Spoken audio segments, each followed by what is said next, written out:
podcast for curious mind.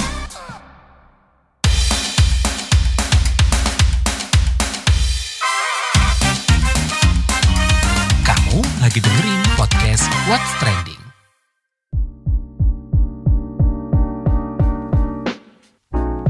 Halo semuanya, ketemu lagi di What's Trending bareng saya, Lea Baneza. Kali ini Lea mau bahas Indonesia gabung BRICS. Ini potensi untung rugi. Nah, Menteri Luar Negeri Sugiono melakukan gebrakan pertamanya usai dilantik dengan menghadiri konferensi tingkat tinggi KTT BRICS Plus di Kazan, Rusia untuk mengutarakan keinginan Indonesia bergabung dengan blok ekonomi itu.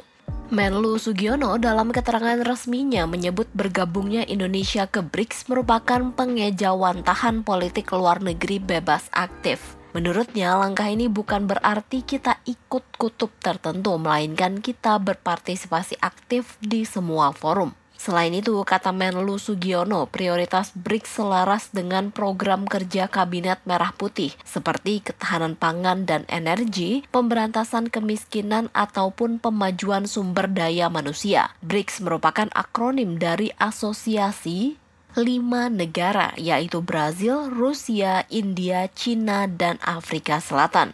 Usai niatan Indonesia bergabung dengan BRICS diungkapkan, ramai diperbincangkan di media sosial soal dampak yang mungkin terjadi ke depannya. Warganet bertanya-tanya apa nih untung ruginya bagi Indonesia. Nah, melansir laman UGM, BRICS ini dapat menjadi alternatif dari G20. BRICS juga muncul sebagai model institusi baru dengan hadirnya New Development Bank yang digagas oleh negara anggota BRICS. Selain itu, BRICS juga menawarkan jenis kerjasama ekonomi global yang berbeda. Nah, kita mau bahas lebih lanjut nih soal rencana Indonesia gabung jadi anggota BRICS serta potensi untung ruginya. Tapi setelah komen netizen plus 62 berikut.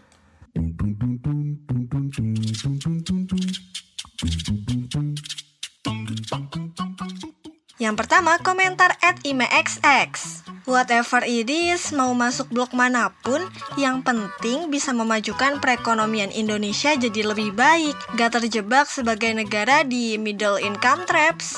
Lanjut @wahxx. Seharusnya tetap dimulai dengan segala kajian, termasuk juga keamanan kawasan. Jadi tidak terburu-buru, karena keamanan kawasan Asia Tenggara juga harus diperhitungkan. Contoh, Cina adalah mitra dalam ekonomi, tapi juga potensial seteru terkait kawasan kedaulatan. Apa tidak dipertimbangkan? @tubexx. Peningkatan pertumbuhan ekonomi, perbaikan operasi bisnis lintas batas, peningkatan inovasi, peningkatan layanan publik, dan penguatan kerjasama regional. Komentar @krexx. Negara BRICS menurutku punya fluktuasi tiba-tiba. Cina, India, dan Rusia, mereka bahkan punya kebijakan luar negeri kontroversial. Bagiku ini jadi tantangan atau bahkan masalah baru stabilitas keamanan dan kebijakan politik.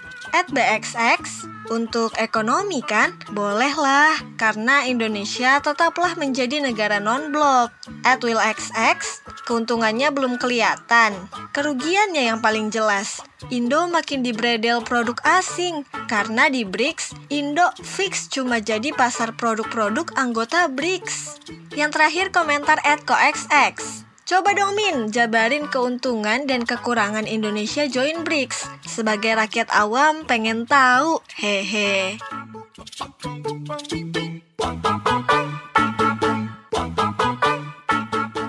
Sebelum kita bahas lebih lanjut soal Indonesia bergabung BRICS, kita dengarkan dulu nih pernyataan Menteri Luar Negeri Sugiono di KTT BRICS di Kazan, Rusia.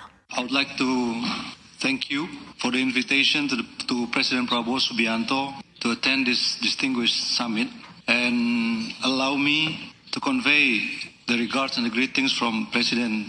Saya ingin berterima kasih terhadap undangan yang diberikan kepada kami melalui Bapak Prabowo Subianto untuk menghadiri acara konferensi yang menakjubkan ini. Dan biarkan saya menyampaikan pernyataan secara resmi dari Presiden Prabowo Subianto, walaupun beliau tidak menghadiri konferensi ini. Dan mohon maaf, karena tidak bisa hadir karena satu dan lain hal. Menjadi komitmen bagi saya sebagai perwakilan atau utusan dari Indonesia yang menyoroti keinginan Indonesia untuk bergabung dengan BRICS Sebagai anggota, melalui hal ini, kami Indonesia akan siap untuk mendukung penuh aktivitas bridge terhadap Global South dan kami dapat berkontribusi secara langsung untuk hukum internasional terhadap kebebasan dan kedamaian serta keadilan sosial. To advance the causes and interest of the Global South and while also contributing to the maintenance of a world order based on freedom, lasting peace, and social justice. Thank you.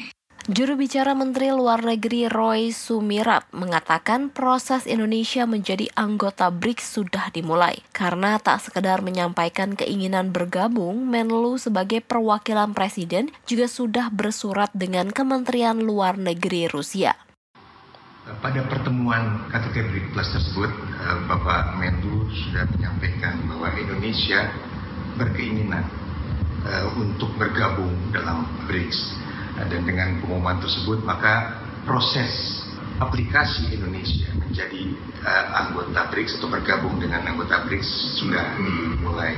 Selain menyampaikan intensi keinginan Indonesia tersebut dalam Statement Nasional Indonesia, keinginan tersebut juga sudah dituangkan dalam sebuah surat resmi dari Menteri Luar Negeri Indonesia atas nama pemerintah Indonesia dan diserah terimakan langsung kepada Menteri Luar Negeri Rusia, Sergei.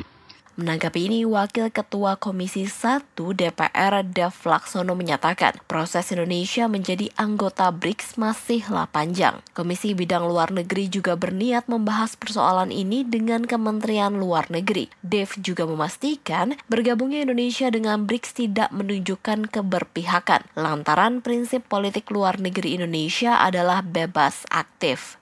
Sementara Direktur Eksekutif Center for Strategic and International Studies CSIS, Yose Rizal Damuri, beranggapan bergabungnya Indonesia dengan aliansi BRICS tidak benar-benar diperlukan, lantaran Indonesia sudah bergabung di G20.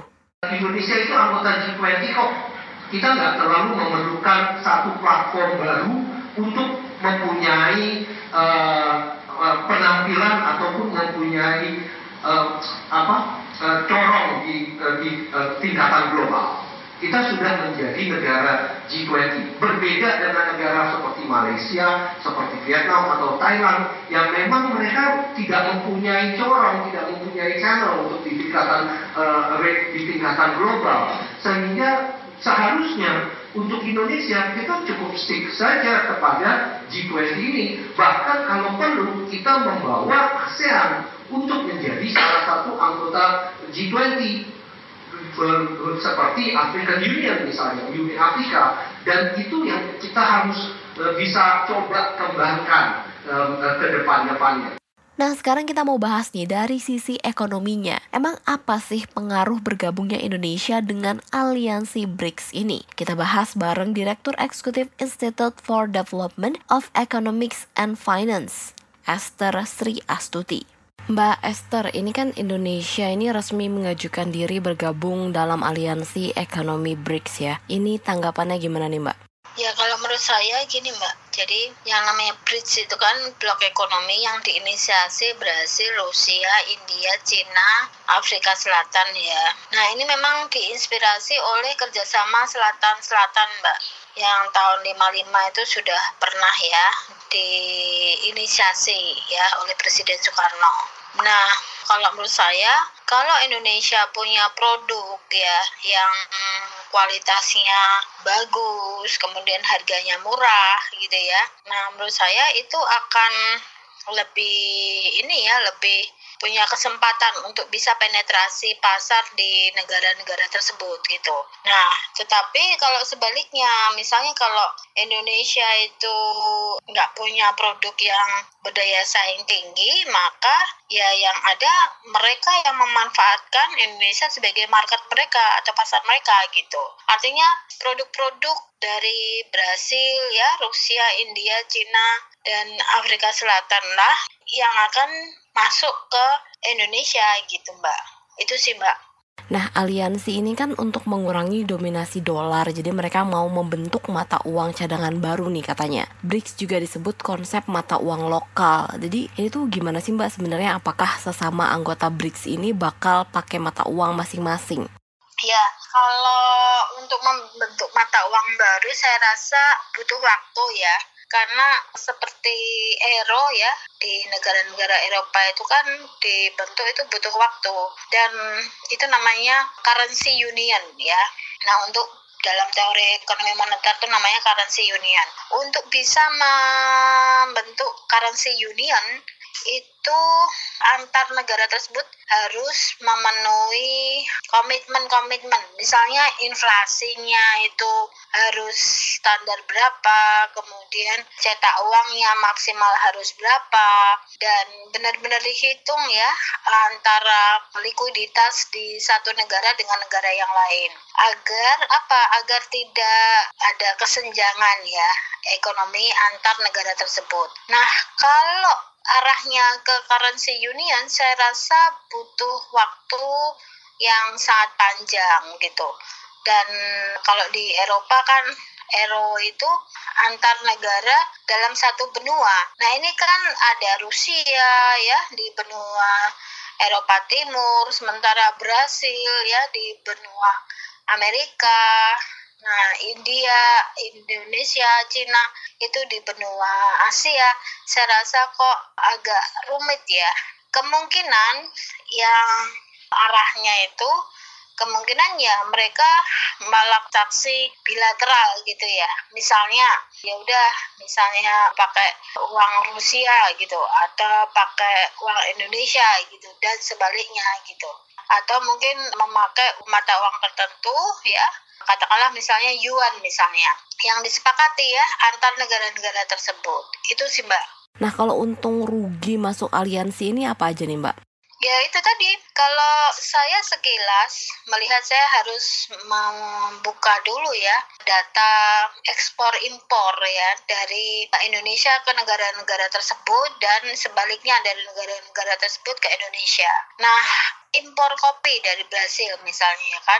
Nah, apabila kita bisa melakukan penetrasi pasar ke negara-negara tersebut dengan produk kita, maka saya rasa ini akan menguntungkan ya. Tetapi jika produk kita itu tidak bisa dijual di market di pasar negara-negara tersebut, maka ini saya rasa ini akan hanya membuat neraca perdagangan kita itu defisit gitu. Artinya kita hanya dijadikan pasar saja gitu. Ada pengaruhnya nggak sih ke rupiah atau ke perekonomian kita? Ya ada. Kalau misalnya kita itu bisa menjual produk kita ke sana, berarti kita kan surplus perdagangannya. Nah, sehingga itu akan mendorong ya pertumbuhan ekonomi. Tetapi sebaliknya, jika kita banyak impor dari produk dari negara-negara tersebut, maka di sini kita akan hanya meningkatkan impor saja, dan itu juga pastinya akan mengurangi pertumbuhan ekonomi. Gitu sih Mbak intinya. Nah, mungkin terakhir Mbak, kira-kira apa nih yang perlu diingat atau ada nggak sih saran buat pemerintah yang mau bergabung dengan aliansi ini? Ya, saran saya harus diidentifikasi dulu ya. Kira-kira Indonesia itu mempunyai komoditas atau produk apa yang bisa diekspor ke negara Brasil, ya, Rusia, India, Cina, Afrika. Kalau kita punya produk dan bisa penetrasi ke sana, maka saya rasa kita bisa gabung gitu ya. Tetapi jika produk kita kalah ya di negara tersebut gitu, masih lebih untung Cina gitu ya. Nah, maka saya rasa ini perlu ditunda dulu sampai kita punya komoditas atau produk yang memang benar-benar bisa dilempar ke pasar-pasar negara tersebut. Itu saja sih Mbak. Terima kasih Mbak Esther. Sama-sama.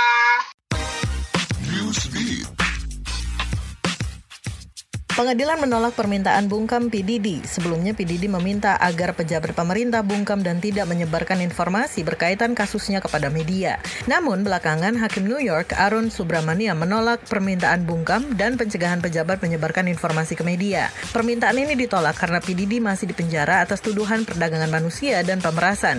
Subramanian berdalih pihaknya belum menemukan adanya kasus kebocoran terkait tuduhan terdakwa. Sedangkan pihak P. Diddy merujuk pada kasus kebocoran video CCTV yang memperlihatkan dirinya melakukan penyerangan dan kekerasan pada kekasihnya kala itu, Casey Ventura. Kepolisian tengah memburu pelaku penembakan seorang wali kota di Austria. Sebelumnya, kepolisian Austria melaporkan wali kota Kirchberg ob der Donau, Franz Hofer, meninggal dunia setelah ditembak di dekat perbatasan Jerman dan Republik Ceko pada 28 Oktober 2024. Pihak kepolisian mengungkap setelah penembakan pelaku melarikan diri. Kini, tim gabungan kepolisian dan pasukan khusus diterjunkan untuk memburu tersangka penembakan. Polisi menduga pelaku menembak karena perselisihan hak berburu. Selain wali kota, ada seorang pria juga yang ikut tertembak.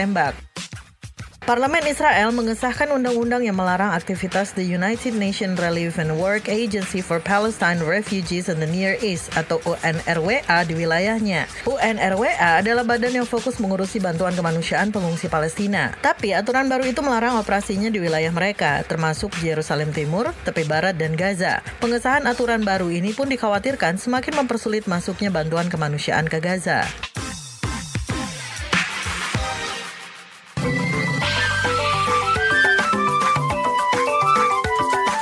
WhatsApp Indonesia.